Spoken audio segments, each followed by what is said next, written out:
Is dit alweer tyd om hier buite in my huis te sit en wag? Is dit ek wat so hik?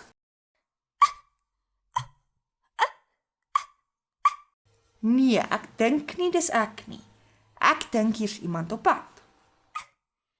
Ek kan nie ophou hik nie.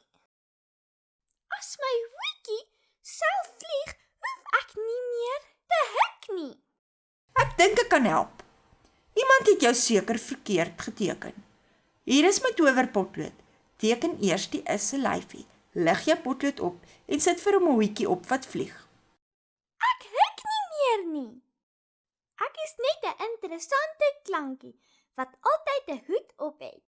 Gewoonlik vlieg hy, maar as ek 'n hoofletter is, sit hy bo op my kop. Kom ons teken 'n hoofletter. Eers sy lang lyfie, dan lig jy jou potlood op en sit 'n lang hoed op sy kop en lang skoene aan sy voete.